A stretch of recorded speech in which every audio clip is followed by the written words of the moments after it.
What's up, guys? Bullfather Fell-Handed here, bringing you another amazing video. Here we are in the Tier 10 Bat Chat 155-58 French Artillery. Now, I feel like it's important to say that I am not an arty player. I'm not at all. I fucking suck at it. I can't lead targets. I consider myself an adequate Bat Chat player, and probably, I would guess on average, a poor artillery player. Lucky if I can hit anything. No shotgun skills at all. Just pretty much free XP. That's what I like to call myself when I'm in the Bat Chat. Now, if you don't have this tank, it is probably one of the best artilleries in the game. Tier 10, of course. Full turret, 4-round autoloader, 3 different shell types. You have high X, super high X, and AP. Don't ever shoot the AP. The best accuracy, the fastest aim time, the hull is maneuverable. The turret traverse time is pissy slow. You're not going to be typically circle jerking people. I would do a how to arty on this tank, but people would come to my house and find me, because I shouldn't be teaching anyone how to do anything with an artillery. I am just absolutely piss poor at it. That being said, I do have the occasional halfway decent game. Now I have 3 artilleries. I have the Bat, I have the CGC Conqueror gun carrier, also called the Mortar. It pretty much shoots that bitch damn near vertical. Very high flight times with that tank. I have the Get Wet, which is a good tank. It's got really solid AP penetration. Not a lot of traverse. You've got a couple of degrees and that's it. You got to move the hulls, fucking start over. Not very accurate. So, the Bat Chat has all these pros. The cons are it's got virtually no splash damage. Almost none.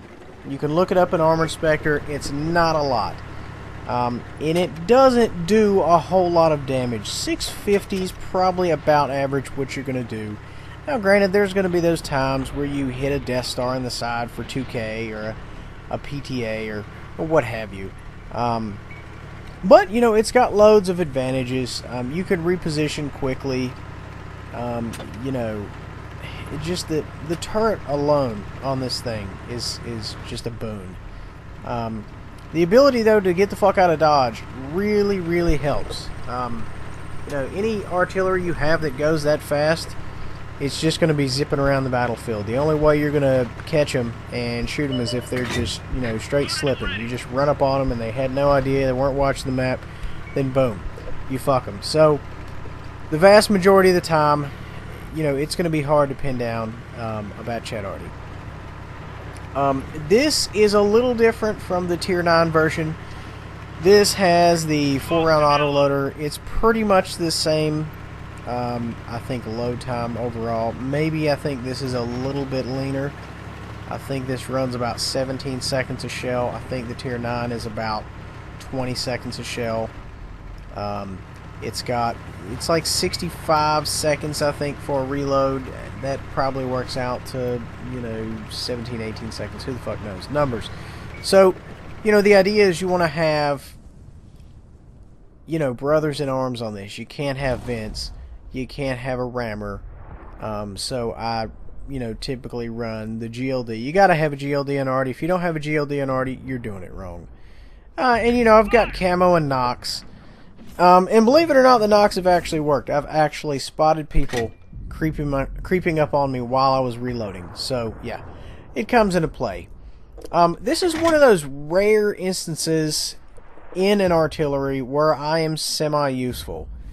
I'm not saying that I'm a game changer. I'm just saying I do a little less shit than normal. I end up pulling off some decent shots. The first entire clip, I don't think I hit any fucking thing, which is pretty much par for the course. The arty players are going to look at this and be like, oh god, the guy sucks. And you know what? I'll agree with you. I'm not an artillery player. I've grinded up the Get Wet line I grinded about halfway up the CGC line and about half to 3/4 of this line. But, you know, you have to just know that you're an arty player. You can't just say, oh, maybe I'll play arty. Yeah, well, you can, and you might do good. You're just not an arty player. Arty players know what the fuck's going on. They know how to time shots. They know typically which way the tank is going to go. You have to be part psychic to be a good arty player. I've known good arty players. I do know good arty players, and just, you know, I can't hold a candle to them. Double, talking about you, buddy. So, and there's other guys that I know that can do well in arty, but they're just not arty players. That being said, I do manage to pull off some dumb shit shots here at the end of the game. I've got a guy chasing me down. He knows where I'm at.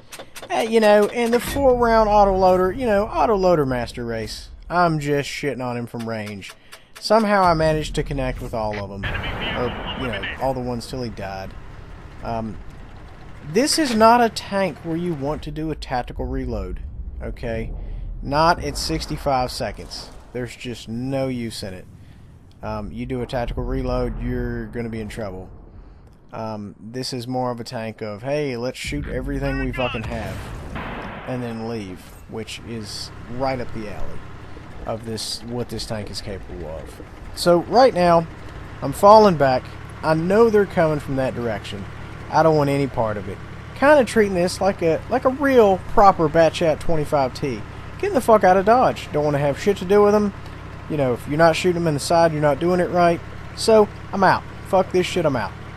My idea is, swoop around the corner here, kind of shoot down the 0 line there, and maybe make my way up into those hills. Because those hills, you know, you can semi-defend it. Now, granted, I have no illusions. Somebody's going to shoot me once, and that's probably going to be it. But, occasionally, they will low roll you, and then you could put, you know, a couple of rounds in them.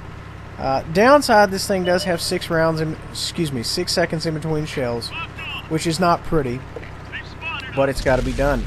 268 zeroes in on me, fires. I pretty much assumed I was dead. Misses, which is insane. End up circle jerking the 268. Somehow. This will never happen again. Go ahead and just pull right up to him. Shoot one right through the back of his crew compartment there. Everybody in the party's just laughing their ass off. They cannot believe it. I can't believe it. Nobody knows what's going on. So, you know, I took my own advice. You know, I was being bitch made. You know, I'm in an arty. You know, I got 2 left. I know they're coming for me. I know they're looking for me. I had a very Dukes of Hazzard moment. I see the 268 going across there. So I said, you know, maybe he comes around the corner here. I could put one in him, blah, blah, blah. And I said, you know what? Let's fucking Bo and Luke Duke it up. So I pull down in this trench here. I pull around the corner. I hide behind a big fucking rock. It's one of the more bitch-made moves I've done. But you know what? That shit'll keep you alive. Sometimes you've got to be a little bitch-made if you want to be successful. You know, live to fight another day and all that type of shit. So I kind of tuck in here behind this rock, get my net up, get my knocks up. You know, obviously you have to have clear line of sight to get your knocks to work. There was a rumor flying around that, you know, your knocks extend, you know, 3 feet above your tank or something, so you can see over here, blah, blah. It's bullshit.